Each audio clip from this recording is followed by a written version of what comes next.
You think you fell in love with her, but you didn't.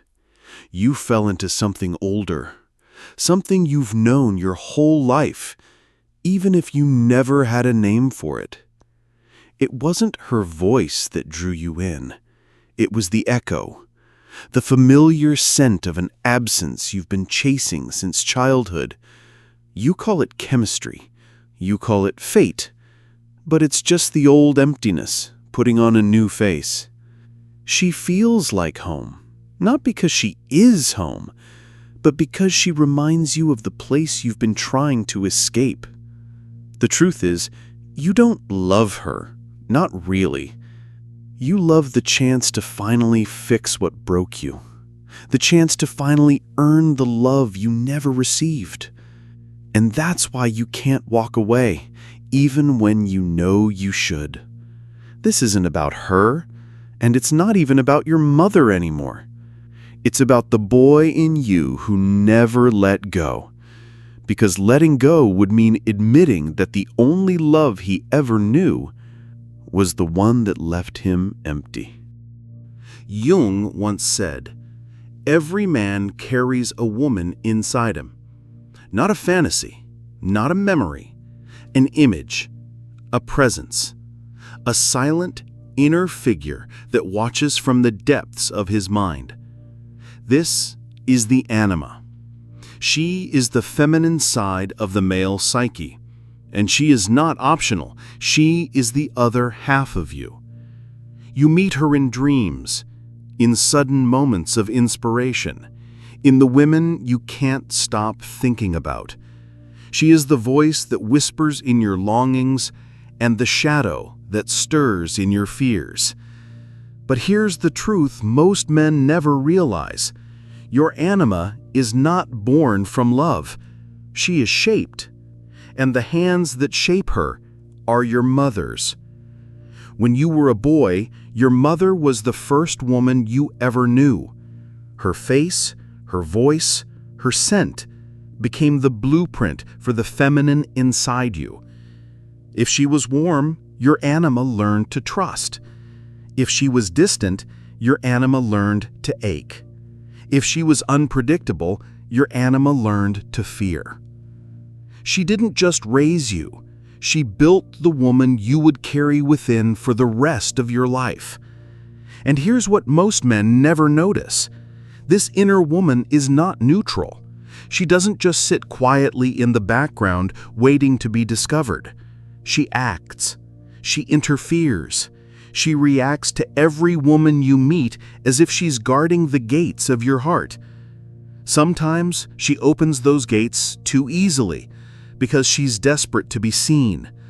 Other times she slams them shut because she's terrified of being hurt again.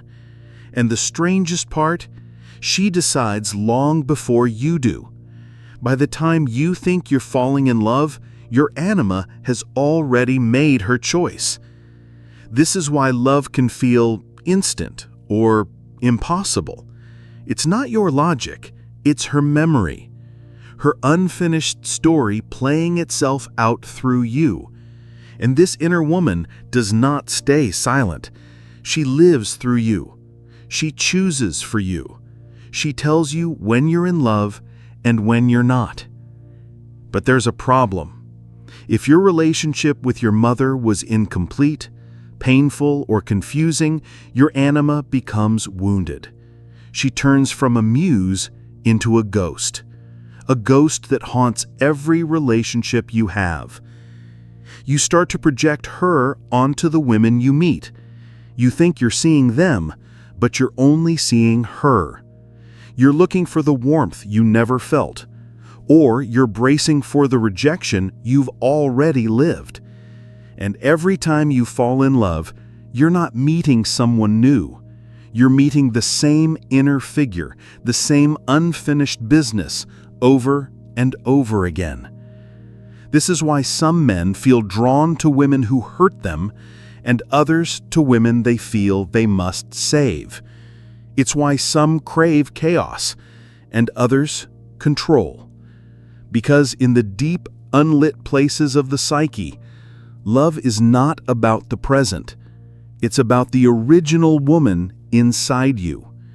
And until you see her clearly, you won't see anyone else. The mother complex isn't a memory. It's a knot. A silent tangle of unmet needs, confused love, and emotional survival, buried so deep in the psyche that it stops feeling like pain and starts feeling like identity. You don't notice it because it's always been there. It shaped your idea of love before you even had words for it. If your mother was warm one day and cold the next, you learned to chase. If she made you feel special, but also responsible for her feelings, you learned to perform. If she disappeared emotionally, even if she was physically present, you learned to endure silence like it was your job. And then you grew up. But the emotional blueprint stayed. You didn't outgrow the wound, you just found new women to reenact it with. You fall for women who don't choose you. You give too much too soon. You need to be needed. You want to fix them, or you want them to fix you. You fall into submission or into control. You lose yourself in them, or you push them away the moment they get too close. And here's the paradox. You crave her warmth, but you fear her power. You want to be close, but you're terrified of being swallowed. Because that's what she once was, the source of life and the source of suffocation. So now you bounce between extremes. You get too close, then sabotage.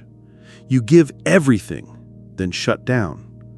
You romanticize love, but you don't trust it. Not because of the woman in front of you, but because of the woman inside you.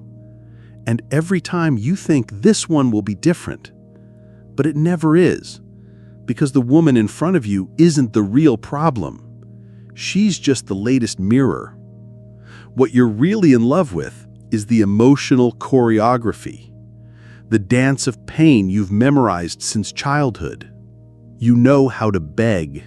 You know how to wait. You know how to collapse. You know how to perform.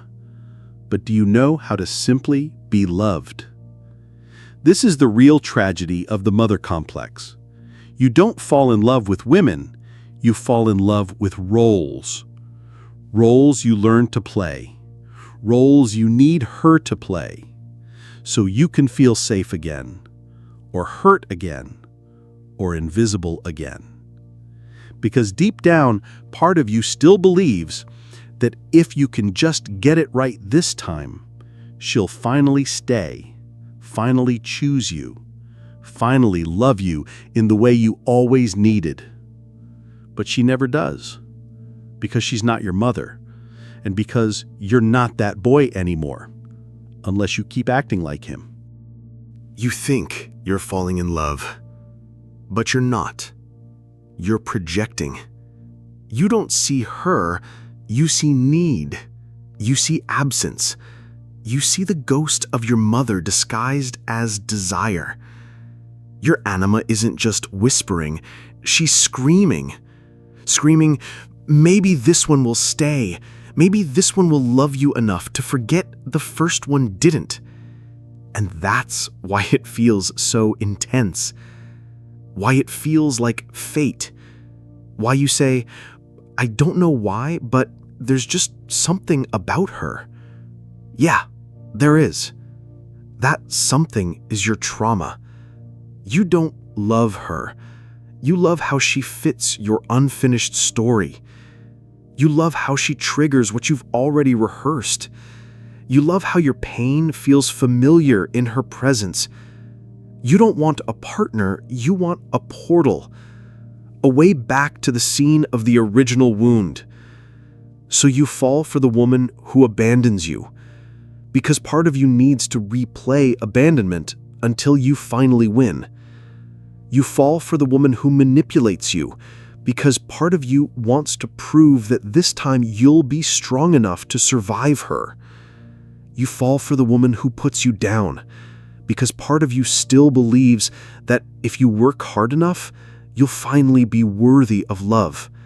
And when it doesn't work, when she leaves or stays but breaks you, you tell yourself, she was just like my mother. But she wasn't. She was a mirror. You just didn't know you were the one holding it. This is projection. This is the unconscious trying to finish a sentence you were never allowed to complete. And here's the cruelest part. You don't just project your mother onto her.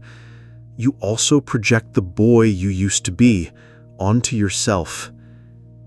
You become small again, powerless again, dependent again. You shrink in the name of love because somewhere in your psyche, you still believe love is something you must survive. And she becomes a symbol. She becomes everything you couldn't fix in your mother and everything you still wish someone would fix in you. That's not love, that's repetition. You're not dating her, you're dating your wound. And until you face that, you will keep loving the same woman with different faces over and over again. Somewhere deep inside him, hidden under the confidence, the logic, the sarcasm, the silence, there's still a boy who waited, who watched, who stayed quiet when he wanted to scream, who learned that love disappears when you ask for too much.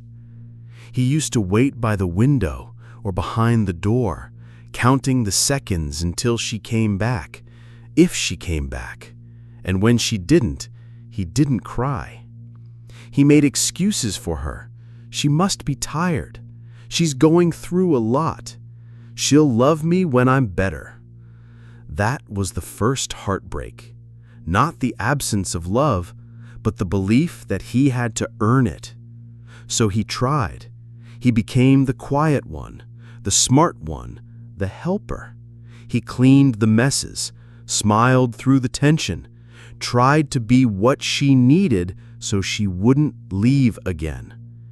But she still left, maybe not physically, but emotionally, mentally, and the boy never forgot that feeling, being left alone with feelings too big for his little body to hold. So he built armor, not out of anger, but out of need. He stopped needing, stopped hoping, stopped feeling, because feelings got him abandoned. And that's the boy who still lives inside the man. You can see him in how he shuts down when things get emotional. You can hear him in the way he says, "I'm fine," while bleeding internally. You can feel him in the way he avoids eye contact when someone gets too close. He doesn't trust love, not because love isn't real, but because his version of love was always tied to pain. He thinks love means performance. He thinks worth must be proven. He thinks if he relaxes, he'll be left again. So he doesn't rest, doesn't receive, doesn't believe compliments, doesn't stay when it's safe. He dates women who feel like home because home was unstable. He's not attracted to peace. He's attracted to patterns. Familiar wounds feel like love because they were his first. And sometimes he doesn't even want her. He just wants her to want him, to chase him, to see him, to choose him. But it's never enough, because no woman can fill the hole his mother carved. She's not the one who left. She's not the one who broke him. She's just standing in his mother's shadow while he begs for something she can't possibly give. So he gives too much, then pulls away, then blames her for not loving him the way he never learned to love himself. He becomes cold, detached, unavailable, not because he's cruel, but because vulnerability feels fatal. He doesn't know how to let love in without fearing the moment it leaves. He's always halfway out the door, even when he's all the way in. Because in the back of his mind, the boy is still whispering, "Don't get used to this. Don't trust it. Don't need her. She'll leave." And so he never lets go. Not of her, not of mom, not of the idea that he has to suffer to be loved. That's why he sabotages peace. That's why he overthinks everything.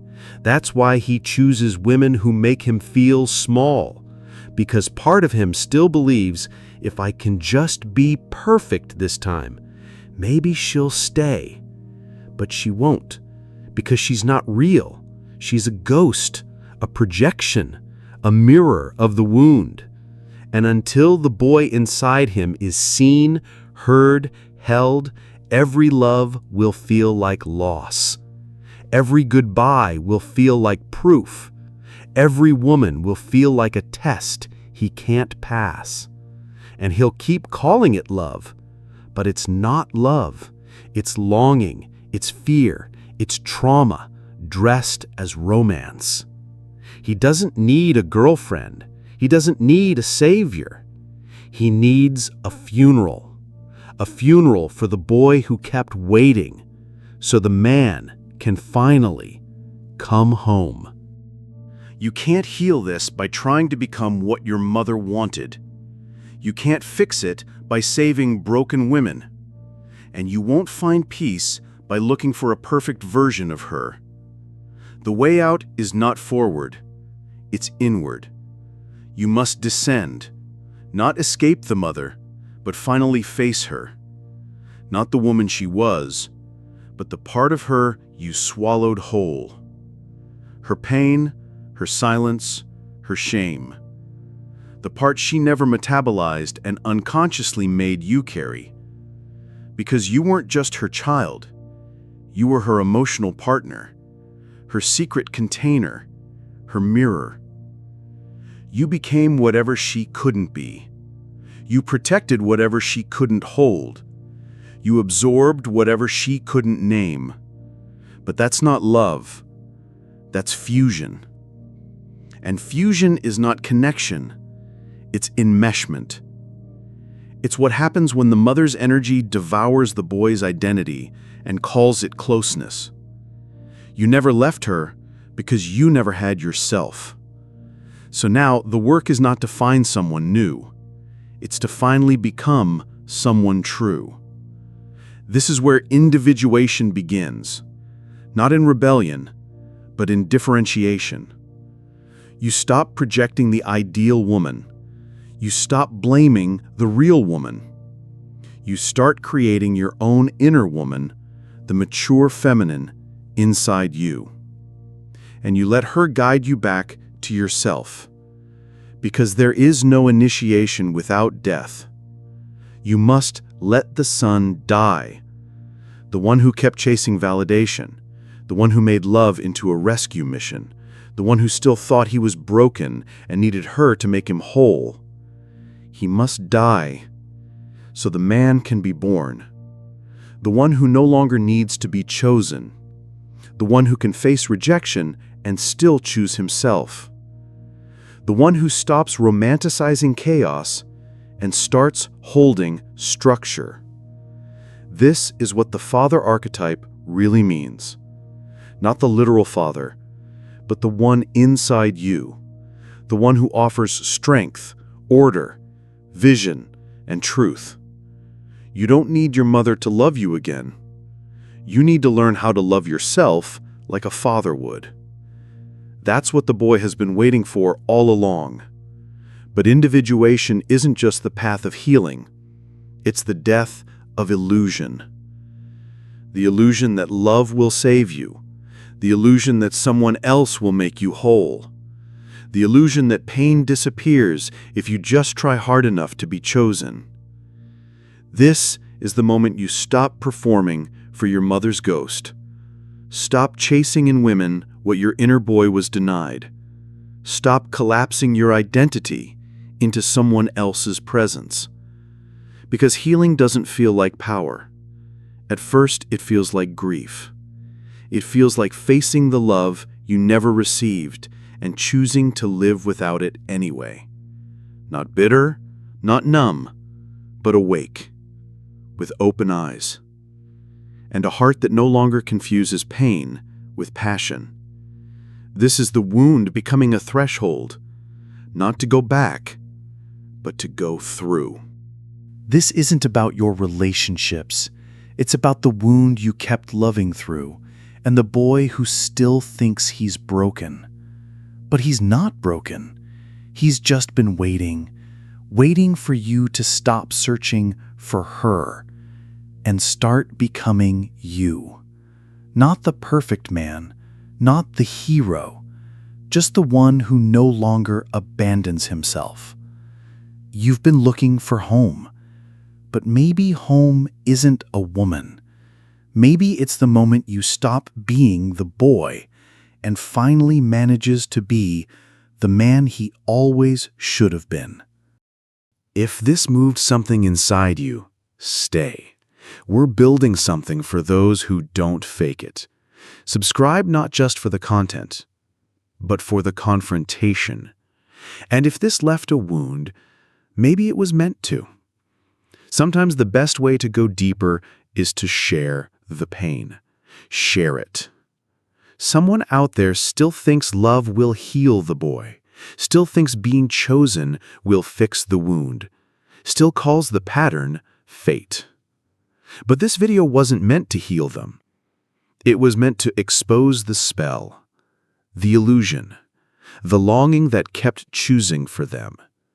Let it reach the ones still calling projection love. Let it burn softly. Let it break where they kept pretending to be whole.